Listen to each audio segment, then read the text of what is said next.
Class 7 environment. Class 7 environment chapter 6 part 2। Chapter 6 part two Mediterranean vegetation को एक बार फिर से देखिए। मेडिटेरियन वेजिटेशन यहाँ पर देखिए। मेडिटेरियन वेजिटेशन आपके यहाँ पर है, उसको एक बार फिर से देखिए। भूमध्य सागरीय वनस्पति, ये पार्ट 2 का अंतर्गत है क्लास 7 एनवायरनमेंट चैप्टर 6 का। यहाँ पर आपको देखिए क्या कि मेडिटेरियन के अंतर्गत आपके यहाँ पर है कि you have learned that most of the east and northeast margins of the continents are covered by temperate evergreen and deciduous trees. The west and southwest margins of the continents are different. They have Mediterranean vegetation. It is mostly found in the areas around the Mediterranean Sea in Europe, Africa, and Asia. Hence the name. This kind of vegetation is also found outside the actual Mediterranean region in California, in the U.S., Southwest Africa, southwestern South America, and southwest Australia. These regions are marked for hot, dry summers and mild, rainy winters. Citrus fruits such as orange, pears, olives, and grapes are commonly cultivated here because people have removed the natural vegetation in order to cultivate what they want to. There isn't much wildlife here. देखिए, भूमध्य सागरीय वनस्पति के यहाँ बात आप जान चुके हैं कि महाद्वीपों के पूर्व एवं उत्तर पूर्वी किनारों के अधिकांश भाग शीतोष्ण सदाबहार एवं पर्णपाती पेड़ों से ढके हैं। शीतोष्ण सदाबहार एवं पर्णपाती पेड़ों से आपको ढके हैं।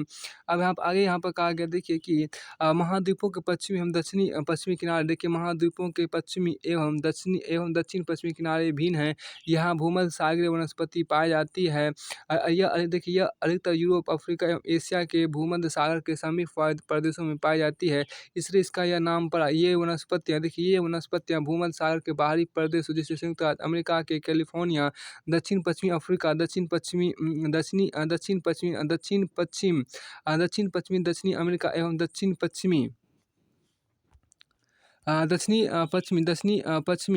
पश्चिमी ऑस्ट्रेलिया में भी पाई जाती है। ऑस्ट्रेलिया में भी आपको पाई जाती है। इन प्रदेशों में गर्म, शुष्क, ग्रीष्म एवं वर्षा वाली मृदु शीत ऋतुएं होती है। इन क्षेत्रों में आमतौर पर संतरा, अंजीर, जैतून एवं अंगूर जैसे नींबू वंश सिट्रस के फल पैदा किए जाते हैं। क्योंकि लोगों ने अपनी इच्छानुसार कृषि करने के लिए यहाँ की प्राकृतिक वनस्पति को हटा दिया, यहाँ वन्य जीवन कम है। अब यहाँ पे देखिए, यहाँ वन जीवन तो वन पशु आपको काफ़ी कम है। इसके बाद आगे यहाँ पर कहा गया देखिए, डू यू नो, क्या आप जानते हैं देखिए क्या कि Mediterranean trees adapt themselves to dry summers with the help of their thick barks and wax coated leaves which help them reduce transpiration. देखिए, भूमध्य सागरीय वृक्ष शुष्क ग्रीष्म ऋतु में स्वयं को ढाल लेते हैं। उनकी मोटी छाल एवं पत्ती वाष्प उत्सर्जन को रोकती है। भूमध्य सागरीय वृक्ष शुष्क ग्रीष्म ऋतु में स्वयं को ढाल लेते हैं। उनकी मोटी छाल एवं पत्तियां वाष्प उत्सर्जन को रोकते हैं। भूमध्य सागरीय प्रदेश को फलों की कृषि कारण विश्व का फल उद्यान भी कहा जाता है। देखिए, Mediterranean regions are known as orchards of the world for their fruit cultivation. फिर आपको आगे यहाँ पे है देखिए, यहाँ पर यहाँ पर आपको क्या है, a vineyard in the Mediterranean region मतलब भूमध्य सागर में देखिए इमेज भूमध्य सागरीय प्रदेश में अंगूर के बाग का यहाँ पर इमेज आपको दिया गया है। इसके बाद यहाँ पर आपको कुछ चीज़ें आपको शो किया गया है। इसमें देखिए क्या कि कॉनीफेरस फॉरेस्ट की बात यहाँ पर की गई है। कॉनीफेरस फॉरेस्ट की बात यहाँ पर की गई। देखिए, शंकुधारी वन जो हम यहाँ पर कहते हैं।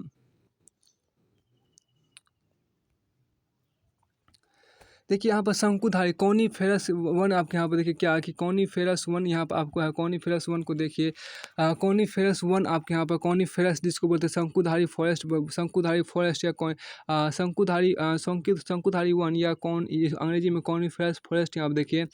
It is higher latitude 50 degree to 70 degree of northern hemisphere the spectacular coniferous forests are found. These are also called as taiga. These are also called taiga. These forests are also seen in the higher altitudes. These are the trees which Salima found in the Himalayas in abundance. They are tall, soft-wood evergreen trees. The wood of these trees are very useful for making pulp,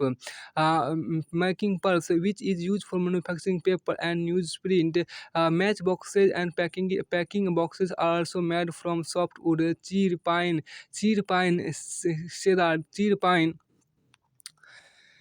यहाँ पे देखिए क्या कि चीर pine देवदार, देखिए chir pine deodar are the important variety of trees in this forest. Silver fox mink polar bear are the common animal found here. अब यहाँ देखिए शंकुधारी वन में क्या होता है, देखिए उत्तरी गोलार्ध के उच्च अक्षांशों में भव्य शंकुधारी वन पाए जाते हैं। इन्हें टेगा भी कहते हैं। ये वन अधिक ऊंचाइयों पर भी पाए जाते हैं। इन्हीं वृक्षों को सलीमा ने हिमालय में प्रचुर मात्रा में देखा। इन्हीं वृक्षों को सलीमा ने हिमालय में प्रचुर मात्रा में आपको देखा था।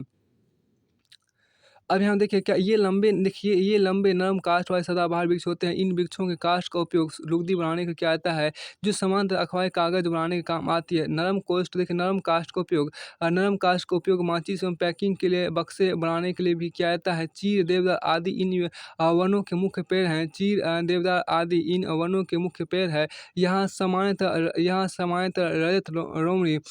सामान्यतः लोमड़ी, मिंक, ध्रुवीय भालू जैसे जानवर पाए जाते हैं। यहाँ सामान्यतः रजत, लोमड़ी, बिंक, ध्रुवीय भालू जैसे जानवर पाए जाते हैं। हाँ, एक कॉनिफेरस फॉरेस्ट की बात की गई है। देखिए यहाँ पर क्या शंकुधारी वन, एक कॉनिफेरस फॉरेस्ट यहाँ पर है। शंकुधारी वन की बात यहाँ पर आपको है। सुनो कवर कॉनिफेरस, देखिए यहाँ पे एक इमेज आपको दिया है, क्या है शंकुधारी वन का इमेज हुआ। उसके बाद ये आपको वहाँ क्या कि सुनो कवर कॉनिफेरस फॉरेस्ट मतलब क्या हिमाचली शंकुधारी वृक्ष का यहाँ पर वन का इमेज है। फिर आपको यहाँ पर एक और इमेज है, लास्ट इमेज देखिए यहाँ पर क्या कि ट्रॉपिकल ग्रास जिसको बोलते हैं उष्णकटिबंधीय घास स्थल, ये आपको हुआ। अब यहाँ पर आगे चलिए, देखिए आप आगे एक लेट्स डू की बात थोड़ा सा कर लेते हैं इसमें। लेट्स डू में यहाँ पे कहा गया है, देखिए कि लेट्स डू में कहा गया कि look around in your surroundings and find out the articles made of hard would and soft wood. Find out and learn the names of few trees of your locality. अपने आसपास के नाम तथा दृढ़ काष्ठ से बनी वस्तु पर ध्यान दे। अपने बड़ों से अपने आसपास के वृक्षों के नाम पता करें। यहाँ देखिए क्या कि अब यहाँ पर क्या देखिए देखिए टेगा मीन्स प्योर और untouched in the Russian language. रूसी भाषा में टेगा का अर्थ शुद्ध या अनछुआ। अब आगे यहाँ पे देखिए कहा गया, अब आगे कॉनिफेरस फॉरेस्ट की बात हो गई। उसके बाद यहाँ पर देखिए, हाँ, अब यहाँ देखिए ग्रास लैंड, आपके यहाँ पे देखिए ग्रास लैंड जिसको घास स्तर बोलते हैं, वहाँ पर थोड़ा सा देख लीजिए। देखिए ग्रास लैंड जिसको ट्रॉपिकल ग्रास लैंड उष्णकटिबंधीय घास स्तर की बात की गई। ट्रॉपिकल ग्रास लैंड मतलब उष्णकटिबंधीय घास स्तर आपके यहाँ पर है। देखिए ट्रॉपिकल ग्रास उष्णकटिबंधीय घास स्तर आपके यहाँ पर देखिए दीज अकर नहीं केच यहाँ देखिए आपको ग्रास लैंड्स, आपको देखिए tropical grass land these occur on either side of the equator and extend till the tropics. This vegetation grows in the area of moderate to low amount of rainfall. The grass can grow very tall, about 3 to 4 meters in height. देखिए सावना, देखिए savanna, देखिए यहाँ पर savanna grasslands of Africa are of this type. Elephant, zebras, giraffes, deer, leopards and common in tropical grasslands. देखिए उष्णकटिबंधीय घास स्तर, ये देखिए ये उष्णकटिबंधीय घास वन भूमध्य रेखा के, देखिए भूमध्य रेखा किसी भी तरफ उग जाते हैं। भूमध्य रेखा किसी भी तरफ आपको उग जाते हैं। देखिए और भूमध्य रेखा के दोनों ओर से उष्णकटिबंधीय क्षेत्रों तक और भूमध्य रेखा के दोनों और भूमध्य रेखा के भूमध्य रेखा के दोनों ओर से उष्णकटिबंधीय क्षेत्रों तक फैले हैं। यहाँ वनस्पति देखिए यहाँ वनस्पति निम्न से मध्य वर्षा वाले क्षेत्रों में पैदा होती है। यह घास काफ़ी ऊँची देखिए यहाँ पर क्या यह घास काफ़ी ऊँची यह घास आपको काफ़ी ऊँची लगभग 3 से 4 मीटर की ऊँचाई तक बढ़ सकती है। अफ्रीका का सवाना देखिए अफ्रीका का सवाना घास स्तर इसी प्रकार का है। सामान्य रूप से उष्णकटिबंधीय घास स्तर में हाथी, ज़ेबरा, जिराफ, हिरन, तेंदुआ आदि जानवर पाए जाते हैं। अब आप यहाँ पे देखिए ये ट्रॉपिकल ग्रासलैंड के बाद से यहाँ पे आपको आते हैं क्या देखिए ग्रासलैंड्स देखिए आपको जिराफ का इमेज यहाँ पर दिया गया है। देखिए जिराफ में GIRAFFES होता है जिराफ से। यहाँ देखिए डू यू नो क्या आप जानते हैं क्या grasslands are known by different names in different regions. देखिए यहाँ पर क्या grasslands are known by different names in different regions. विभिन्न प्रदेशों में घास स्तर विभिन्न नामों से जाने जाते हैं। अब विभिन्न प्रदेशों में घास स्तर विभिन्न नामों से जाने जाते हैं। यहाँ पर देखो क्या है कि ट्रॉपिकल ग्रासलैंड्स देखिए ट्रॉपिकल ग्रासलैंड्स जिसको बोलते उष्णकटिबंधीय घास स्तर बोलते उष्णकटिबंधीय घास स्तर बोलते हैं। ट्रॉपिकल ग्रासलैंड्स आपको होता है। ट्रॉपिकल ग्रासलैंड्स की हम बात करते हैं। ट्रॉपिकल ग्रासलैंड मतलब आपको तो उष्णकटिबंधीय है घास स्तर। देखिए ट्रॉपिकल ग्रासलैंड्स का मतलब आपको तो उष्णकटिबंधीय घास स्तर आप किसको बोलते हैं। देखिए ईस्ट अफ्रीका में सवाना है, पूर्वी अफ्रीका में आपको सवाना घास है और ब्राज़ील में आपको कंपोस्ट घास स्तर है और वेनेजुएला में आपको लानोस का स्तर है।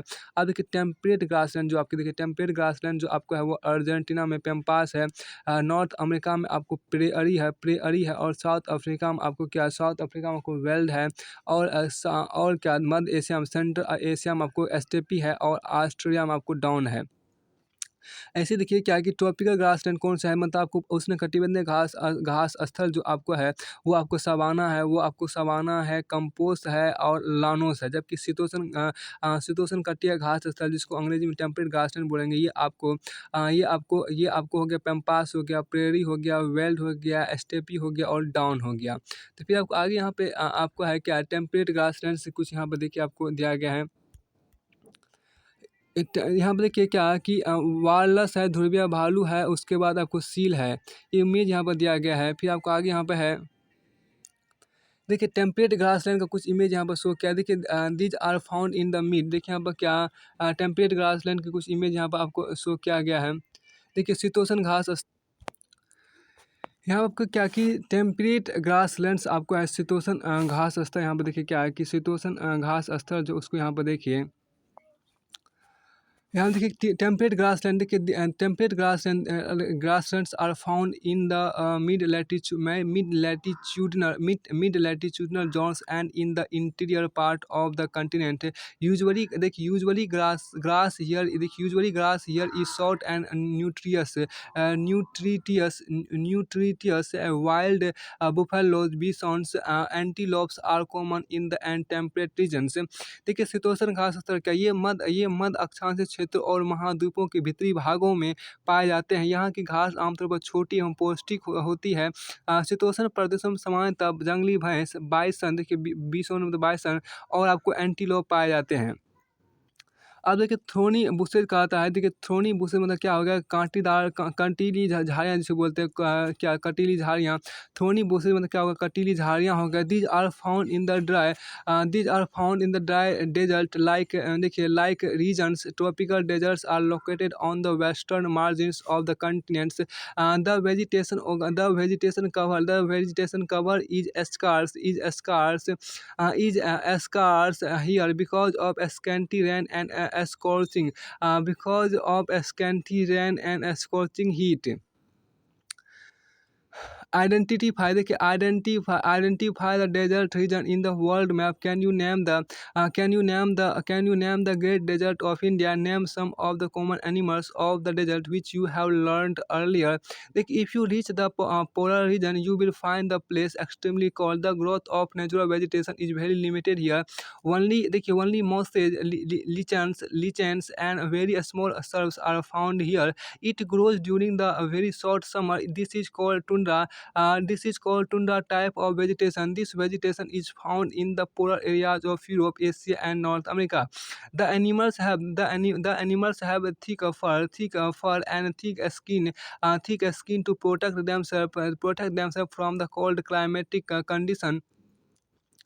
सील वार देखिए वार लूस है यहाँ पर सिल्क वार देखिए यहाँ पर क्या वार रूसेज मक्स oxen Arctic owl polar bear and snow foxes are some of the animals found here.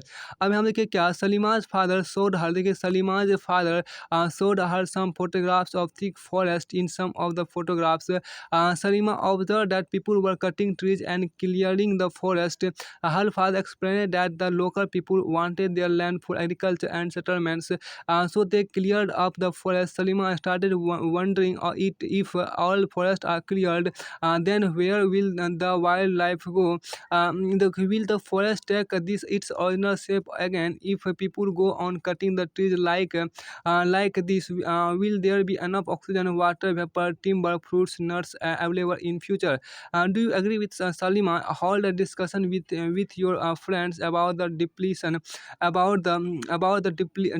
of our diversified flora and fauna. Suggest some measures to conserve them. अब देखिए यहाँ पर कटीरी झाड़ी के यहाँ पर देखिए शुष्क रेगिस्तान देखिए कि शुष्क रेगिस्तान जैसे प्रदेशों में देखिए कटीरी झाड़ी यहाँ शुष्क रेगिस्तान जैसे प्रदेशों में पाई जाती है। उष्ण कटिबंधीय रेगिस्तान महाद्वीपों के पश्चिमी किनारों पर पाए जाते हैं। तीव्र गर्मी एवं बहुत कम वर्षा के कारण यहाँ वनस्पति की कमी रहती है। विश्व के मानचित्र पर रेगिस्तानी प्रदेश को चिन्हित करें। क्या भारत के देखिए यहाँ पर क्या भारत के बड़े रेगिस्तान बड़े रेगिस्तान का नाम बता सकते हैं? क्या भारत के बड़े रेगिस्तान का नाम आपको बता सकते हैं? रेगिस्तान कुछ जानवरों के नाम देखिए रेगिस्तान कुछ जानवरों के नाम बताइए जिन्हें आप पहले जान चुके हैं। देखिए यदि आप ध्रुवीय प्रदेश में जाएंगे हम देखिए यदि आप ध्रुवीय प्रदेश में जाएंगे तो वह स्थान आपको अत्यधिक ठंडा मिलेगा। वह स्थान आपको अत्यधिक ठंडा मिलेगा। यहाँ बहुत ही सीमित प्राकृतिक वनस्पति मिलती है। यहाँ बहुत ही सीमित प्राकृतिक वनस्पति मिलती है। यहाँ केवल काई लाइकेन एवं छोटी झाड़ियाँ पाई जाती है। ये अल्पकालिक ग्रीष्म ऋतु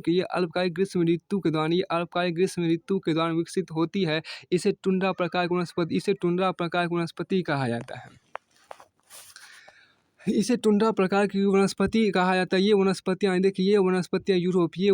यूरोप, एशिया एवं उत्तरी अमेरिका के ध्रुवीय प्रदेशों में पाई जाती है। यहाँ के जानवरों के शरीर पर मोटा फर एवं मोटी चमड़ी होती है जो उन्हें ठंडी जलवायु में सुरक्षित रखते हैं। और यहाँ पाए जाने वाले कुछ जानवर सील, वारलस, कस्तूरी बैल, ध्रुवीय उल्लू, ध्रुवीय भालू और बर्फीली लोमड़ी है।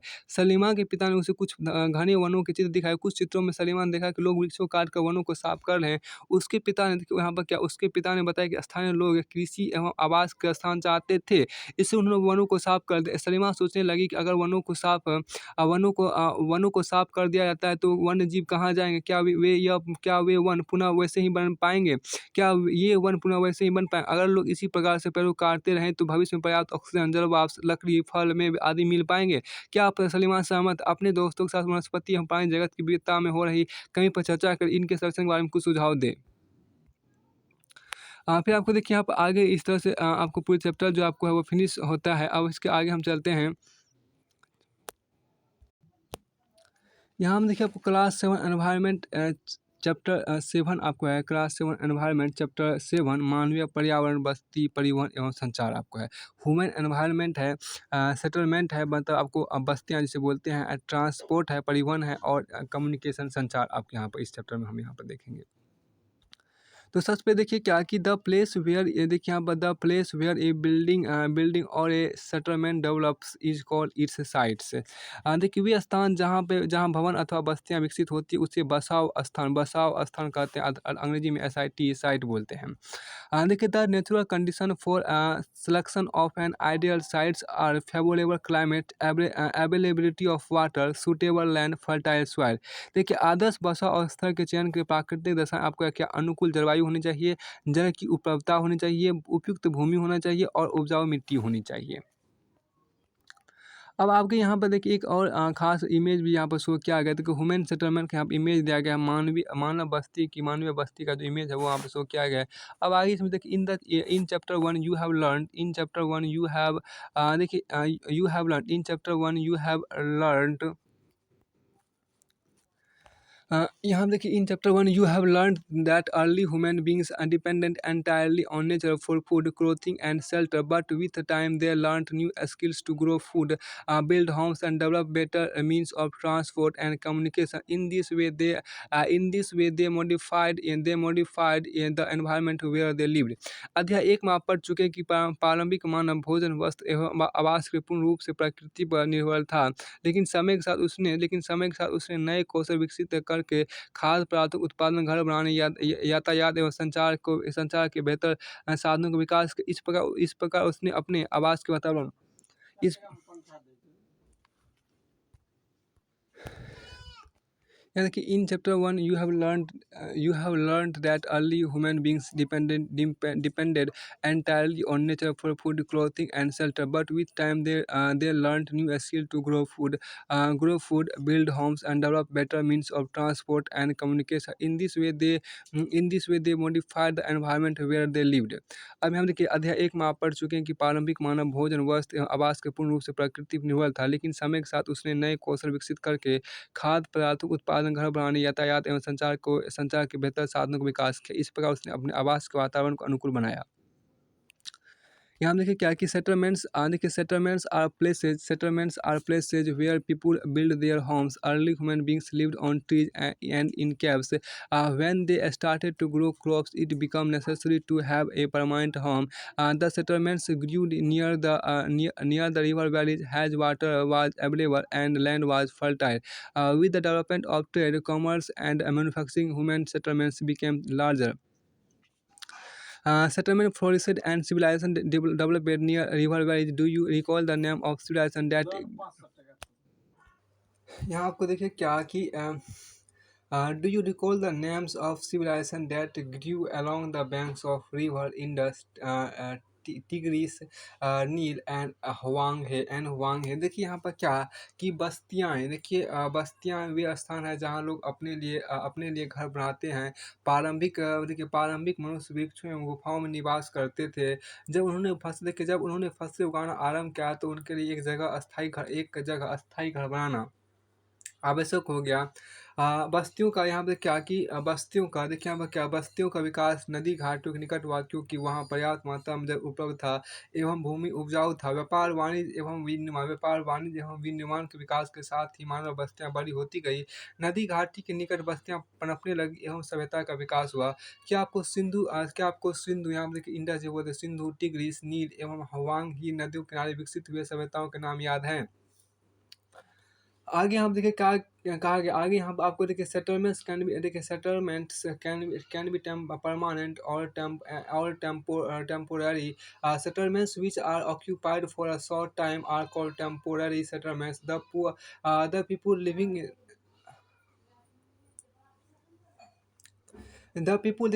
living in deep forest, hot and cold desert and mountainous often dwell in such temporary settlements. They practice hunting, gathering, shifting, cultivation, and transhumance and transhumance. However, more and more settlements today are permanent settlements. In these settlements, Class 7 Environment Chapter 7 Part 1 Part 2 Human Environment Part 1 Human Environment मानवीय पर्यावरण जिसे बोलते हैं। Settlement बस्तियाँ, transport परिवहन और आपका communication संचार। तो यहाँ देखिए in chapter one you have in chapter one in chapter 1, you have learned that early human beings depended entirely on nature for food, clothing, and shelter. Clothing and shelter. But with time, they learned new skills to grow food, build homes, and develop better means of transport and communication. They modified the environment where they lived.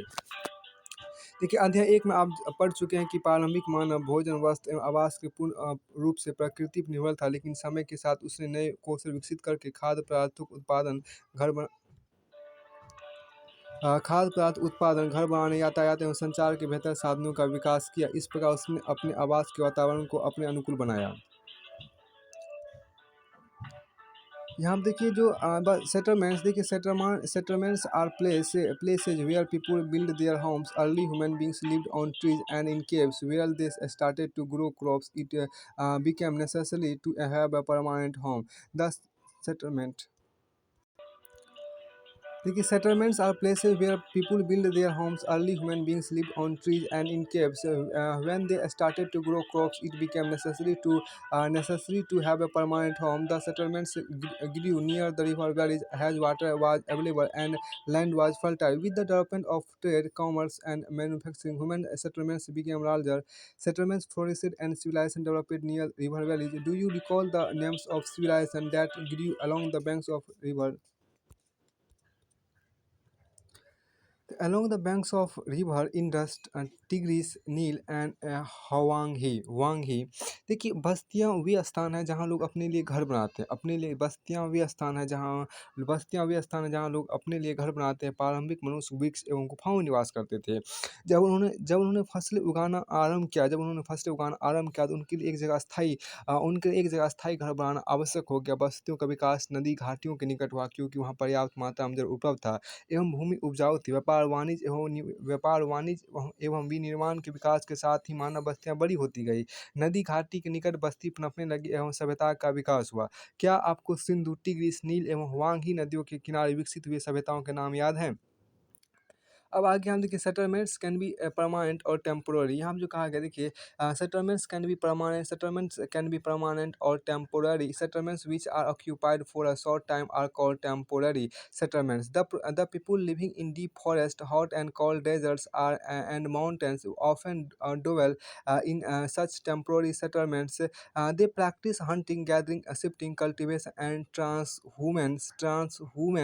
However, more and more settlements today are permanent settlements. In these chapters, people build home to live in. अब यहाँ आप देखिए क्या कि ये जो आपको क्या सेटलमेंट बस्तियाँ जो है तो अस्थाई या अस्थाई हो सकती है। जो बस्तियाँ कुछ समय के लिए बनाई जाती है उन्हें अस्थाई बस्तियाँ कहते हैं। घने जंगलों, गर्म एवं ठंडे रेगिस्तान तथा पर्वतों के निवासी अक्सर अस्थाई बस्तियों में रहते हुए आखिर संग्रहण, स्थानांतरित कृषि एवं ऋतु प्रवास करते हैं। यद्यपि अधिकांश बस्तियाँ आज अस्थाई बस्तियाँ हैं। इन बस्तियों में लोग रहने के लिए घर बनाते हैं। आगे देखिए यहाँ पर ह्यूमन सेटलमेंट्स की बात है, मानव बस्ती की बात है। यहाँ पे देखिए द प्लेस, ये जो आपके यहाँ पर क्या आप जानते हैं द प्लेस, देखिए यहाँ पर the place where a building or a settlement develops is called its site. देखिए वे स्थान जहाँ भवन अथवा बस्तियाँ विकसित होती है उसे बसाव स्थान कहते हैं। वे स्थान जहाँ भवन अथवा बस्तियाँ विकसित होती है उसे बसाव स्थान कहते हैं। अब देखिए the natural condition for selection of an ideal site are favourable climate, availability of water, suitable land, fertile soil. यहाँ देखिए कि आदर्श बसाव स्थान के चयन के लिए प्राकृतिक दशाएं, अनुकूल जलवायु, जल की उपलब्धता, उपयुक्त भूमि, उपजाऊ मिट्टी की आवश्यकता होती है। यहाँ उसके बाद आपको नेक्स्ट जो यहाँ पर आपको कहा गया उसको यहाँ पर मेंशन कीजिए। यहाँ पर अगला आपको यहाँ पर है क्या कि देखिए ट्रांस वुमेंस की बात है। हम ट्रांस वुमेन समझते हैं क्या होता है। ट्रांस वुमेंस जो आपके यहाँ पर वो देखने का प्रयास करते हैं कि ट्रांस वुमेन जो है वो क्या देखिए ट्रांस वुमेंस यहाँ पर आपको है। ट्रांस वुमेंस मतलब क्या होता है, ऋतु प्रवाह जिसे बोलते हैं। ट्रांस वुमेंस मतलब क्या होता है, ऋतु प्रवाह होता है। देखिए it is a seasonal movement of people who rear animal move in search of new pastures according to change in season। यहाँ देखिए ट्रांस वुमेंस की बात करते हैं। ट्रांस वुमेंस क्या है, देखिए it transhumance is a seasonal movement, seasonal movement of people who rear animal move in search of new pasture according to change in season. Transhumance मतलब आपको ऋतु प्रवास लोगों के मौसमी आवागमन को ऋतु प्रवास कहते हैं। जो लोग पशु पालते हैं वे मौसम में परिवर्तन के अनुसार नए चारागाहों की खोज में निकल जाते हैं। फिर आपको आगे यहाँ पर कहा गया, देखिए इट वाज, अब यहाँ पर देखिए एक खास आपके यहाँ पर है क्या, इसके बाद कुछ इमेज आपको है कॉम्पैक्ट सेटलमेंट की बात की गई है। इमेज है कॉम्पैक्ट मतलब संघन बस्ती बोलते हैं, कॉम्पैक्ट सेटलमेंट देखिए यहाँ पर, जिसमें बस्तियों की संख्या थोड़ा सा अधिक हो। कॉम्पैक्ट सेटलमेंट्स मतलब आपको होता है संघन बस्ती जिसको बोलते हैं। उसके बाद आपको नेक्स्ट एक इमेज और शो किया गया, उसका यहाँ पर आपको मेंशन किया गया है स्केटर। देखिए स्केटर देखिए यहाँ पर क्या, स्केटर सेटलमेंट जिसको बोलते हैं, स्केटर सेटलमेंट जो आपके यहाँ पर हो गया। देखिए यहाँ पर स्केटर सेटलमेंट मतलब आपको क्या, प्राकीन बस्ती या छित्री बिखरी हुई या बिखरी हुई जो बस्ती है जो अलग अलग थोड़ा सा हट के बनी हो, उसी बोलते हैं स्केटर सेटलमेंट्स, मतलब क्या परकीन बस्ती या बिखरी हुई बस्तियाँ जिसे बोलते हैं। यहाँ पे देखिए फिर आपको आगे यहाँ पे कहा गया इसमें, देखिए it was Mary's birthday, it was Mary's birthday. देखिए यहाँ पर क्या कि इट वाज, यहाँ पर थोड़ा सा देखने का प्रयास, यहाँ पर थोड़ा सा आपको देखने का प्रयास की, इट वाज मैरीज बर्थडे। देखिए इट वाज, यहाँ पर देखिए क्या कि it was Mary's birthday party, see and her friends were waiting for Gurpreet to arrive so that Mary could cut the cake. At last Gurpreet arrived tired, coughing and wheezing. She explained, देखिए she explained that the traffic jam was Trevor, Mary's mother, देखिए Mary's mother, Mrs. Thomas patted Gurpreet's back and sighed, "Oof, oof." The pollution in our city. Prasad had recently come from his village. He asked, "Why do we have such as traffic jams and such pollution in the cities? The number of vehicles is increasing day by day due to the growing population in the cities." Mary's father, Mr. Thomas, replied. Mary asked, "Then why are people coming to the cities?" Her mother replied, "They came looking for jobs, better education, and medical facilities." Mary further inquired, if so many people keep coming to cities, where will all the people live? देखिए mister Thomas said, "That is why you see so many slums and squatter settlements where people stay in congested and unhygienic condition. Shortage of power and water supply are common problem in the cities." Prasad said, "Our village may not have a big cinema hall, well equipped schools, and good hospitals. यहाँ पे आपको देखिए good hospitals, but we have lot of open space and fresh air to breathe in. When my grandfather was sick, we had to rush him to the city hospital. From the above conversation, we can identify two different pictures of settlements: the rural and the urban settlements. The villages, the, vil- the villages, the villages are rural. The villages are rural settlements where people are engaged in activities like agriculture, fishing, forestry, crafts, work, and trading, etc. Rural settlements can be compact. यहाँ देखिए यहाँ पे जो कहा गया एक compact settlement is है, देखिए यहाँ पर क्या एक कॉम्पैक्ट, जी जी, देखिए यहाँ पर आपको कहा गया फ्रॉम द अबव कन्वर्सन, देखिए हम from the above conversion we can identify two different pictures of settlement, the rural and the urban settlements. The village are, यहाँ देखिए the village are rural settlement, the village are rural settlements, the village are rural settlement where people are engage in activities like agriculture, fishing, forestry, crafts work and trading, etc.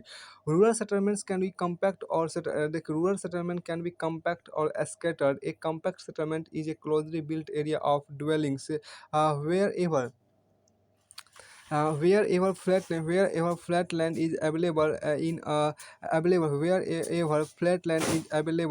scattered settlement, dwelling are spaced over an extensive area.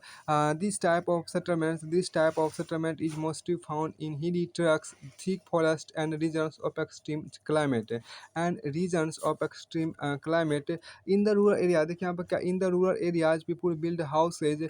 In rural areas people build houses to suit their environment in regions of heavy rainfall. They have slanting roofs, place where water accumulates in the rainy season. The houses are constructed on a raised platforms or as stilts. Thick mud houses with thatched roofs are very common in areas of hot climate. The local materials like stones, mud, clay, straw, etc. are used to construct houses. The towns are small and the cities are larger urban settlements. In urban areas, the people are engaged in manufacturing, trading, and service. Name some of the village towns and cities of your state. यहाँ देखिए Mary का जन्मदिन था। यहाँ देखिए क्या कि Mary का जन्मदिन था, केक काटने के वो अपने मित्रों के साथ गुरप्रीत की प्रतीक्षा कर रही थी। आखिरकार थकी, खाँसती और हाँफती हुई गुरप्रीत पहुँची। उसने बताया कि अत्यधिक यातायात जाम था। मैरी की माँ मिसेस थॉमस ने गुरप्रीत की पीठ थपथपाकर गहरी साँस भरी। ओह! हमारे शहर में बहुत प्रदूषण है। प्रसाद हाल ही में गाँव में आया था। उसने पूछा, इस शहरों में इतना प्रदूषण, यातायात जाम क्यों होता है? शहरों में बढ़ती आबादी का कारण दिन प्रतिदिन वाहनों की संख्या बढ़ती जा रही है। मैरी के पिता मिस्टर थॉमस ने कहा। मैरी ने पूछा, तब लोग शहर क्यों जाते हैं? उसकी मां ने उत्तर दिया, वे यहाँ नौकरी, बेहतर शिक्षा एवं चिकित्सीय सुविधा की तलाश में आते हैं। मैरी ने फिर पूछा, यदि इतनी अधिक संख्या में लोग शहर में आते रहेंगे तो ये सारे लोग कहाँ रहेंगे? मिस्टर थॉमस ने कहा कि यही कारण है कि अत्यधिक संख्या में गंदी बस्तियां एवं अवैध कब्जे वाली बस्तियां दिखाई देती है, जहाँ लोग भीड़ भाड़ एवं अस्वास्थ्यकारी परिस्थितियों में रहते हैं। शहरों में जल एवं विद्युत की कमी एक सामान्य समस्या है। प्रसाद ने कहा, हमारे गांव में बड़े सिनेमा घर, अच्छी सुविधाओं वाले स्कूल एवं अच्छे अस्पताल नहीं है, लेकिन हमारे यहाँ बहुत सारी खुली भूमि लेकिन हमारे यहाँ देखिए यहाँ पर क्या लेकिन हमारे यहाँ बहुत सारी खुली भूमि एवं सांस लेने की ताज़ी हवा मिलती है। जब मेरे दादाजी बीमार थे तो उनको शहर के अस्पताल में लाना पड़ा था। ऊपर दिए गए संवाद से बस्तियों के दो भिन्न चित्रण हमारे सामने आते हैं, ग्रामीण एवं शहरी बस्तियाँ। गाँव ग्रामीण बस्ती होती है जहाँ लोग कृषि, मत्स्य पालन, वानिकी, दस्तकारी एवं पशुपालन संबंधी कार्य करते हैं। देखिए ग्रामीण बस्तियाँ कुछ संघन या प्रकीर्ण हो सकती है। संघन बस्तियों में घर पास-पास बने होते हैं। प्रकीर्ण बस्तियों में लोगों के घर दूर-दूर व्यापक क्षेत्र में फैले होते हैं। इस प्रकार की बस्तियाँ मुख्यतः पहाड़ी क्षेत्रों, घने जंगलों एवं अति विषम जलवायु वाले क्षेत्रों में पाई जाती है। ग्रामीण क्षेत्रों में लोग अपने पर्यावरण के अनुकूल घर बनाते हैं। अत्यधिक वर्षा वाले क्षेत्रों में ढाल वाले छत बनाते हैं। जिन स्थानों में आपको वर्षा के समय जल का जमाव होता है, वहाँ ऊँचे प्लेटफ़ॉर्म अथवा स्टिल्ट पर घर बनाए जाते हैं। गर्म जलवायु वाले क्षेत्रों में मिट्टी की मोटी दीवार वाले घर पाए जाते हैं। गर्म जलवायु वाले देखिए यहाँ पर क्या है, गर्म जलवायु वाले क्षेत्रों में मिट्टी की मोटी दीवार वाले घर पाए जाते हैं, जिनकी छतें फूस की बनी होती है। स्थानीय सामग्री जैसे कि आपको पत्थर हो गया, फंक हो गया, चिकनी मिट्टी हो गया, तृण आदि का उपयोग घर बनाने में किया जाता है। देखिए नगरीय बस्तियों में नगर छोटी एवं शहर उनसे बड़ी बस्तियाँ होती है। नगरीय बस्तियों में आपको नगर छोटी एवं शहर उनसे बड़ी बस्तियाँ होती है।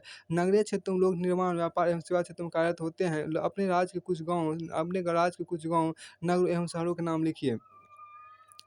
फिर आपके यहाँ पर देखिए, आपके यहाँ पर स्टिल्ट पर जो मकान, उसका यहाँ पे इमेज दिया गया है। देखिए यहाँ पे स्टिल्ट पर जो मकान है आपको है, उसका इमेज यहाँ पर शो किया गया है। हाउसेज ऑन स्टिल्ट, यहाँ पर देखिए हाउसेज ऑन स्टिल्ट। यहाँ पे अगर गौर से आप देखिएगा तो स्टिल्ट जो भी है वो बांस का ही है, बस आपको ऊंची आपको है वो, और कोई खास नहीं है। ऊंचाई पर घर बनाया गया था। इसके बाद देखिए स्टिल्ट हाउस के बाद देखिए यहाँ पे एक और आपको घर दिया गया है। देखिए where do you find dwelling made of ice, who make them and what are they called? देखिए आप आवाज़ से कहाँ पाते हैं, उन्हें कौन बनाते हैं, एवं इसके एवं वे क्या कहलाते हैं? देखिए लिस्ट यहाँ पे क्या है कि लिस्ट देखिए लिस्ट द डिफरेंट देखिए यहाँ पर क्या है कि list the different modes of transport used by the students of your class while coming to school. देखिए क्या परिवहन के उन साधनों की एक सूची बनाए जिसका उपयोग आपकी कक्षा के छात्र स्कूल आने के लिए करते हैं। फिर आपको आगे यहाँ पे एक खास चीज़ आप यहाँ पर देखिए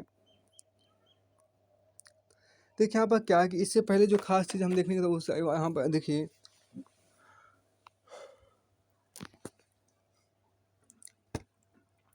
देखिए the towns are small and the cities are large urban settlements in urban areas the people are engage in manufacturing देखिए trading and service name some of the village. तो अब ट्रांसपोर्ट की बात कर लेते हैं।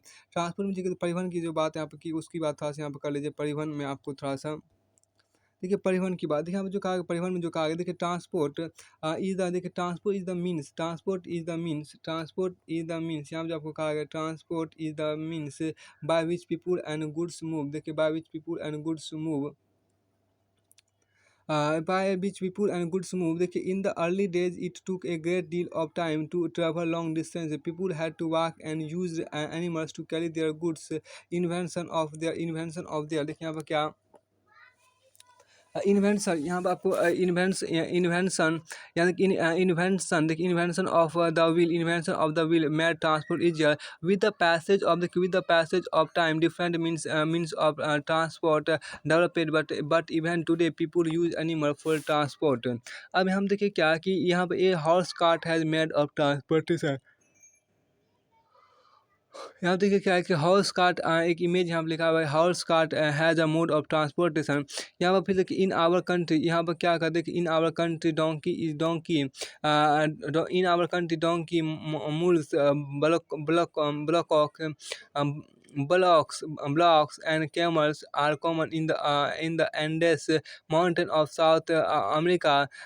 इसका llamas are used as and llamas are used as are yaks in Tibet. The early trader from other countries used to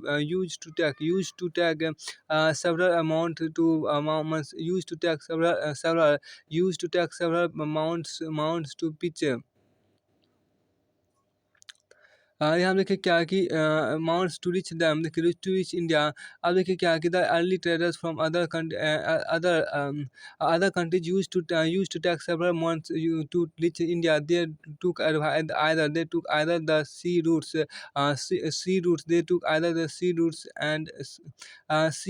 देखिए यहाँ पर क्या है कि आइदर टुक सी रूट्स और द लैंड रूट।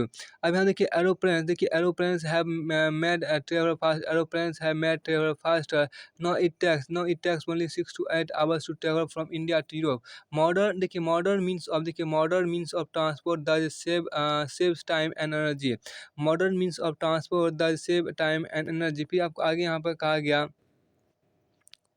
देखिए परिवहन की बात है कि परिवहन लोगों एवं सामान के आवागमन के साधन होते हैं। पुराने समय में अधिक दूरी की यात्रा करने में अत्यधिक समय लगता था। उस समय लोग पैदल चलते थे एवं अपने सामान को ढोने के लिए पशुओं का उपयोग करते थे। उपयोग का पहिए की खोज देखिए पहिए की खोज से परिवहन आसान हो गया। समय के साथ परिवहन के विभिन्न साधनों का विकास होता गया, लेकिन आज भी लोग परिवहन के लिए पशुओं का उपयोग करते हैं। फिर आपको आगे यहाँ पर क्या देखिए हमारे देश में आपको सामान्यतः गधे, खच्चर, बैल एवं ऊँट का उपयोग किया जाता है। दक्षिण अफ्रीका एंडीज पर्वत के क्षेत्र में लामा का उपयोग उसी तरह होता है जैसे तिब्बत में याक का उपयोग होता है। अब देखिए आपके यहाँ पर क्या है कि प्रारंभ में अन्य देशों के व्यापारियों के भारत पहुँचने में भारत प्रारंभ में अन्य देशों के व्यापारियों को भारत पहुंचने में अनेक महीने लग जाते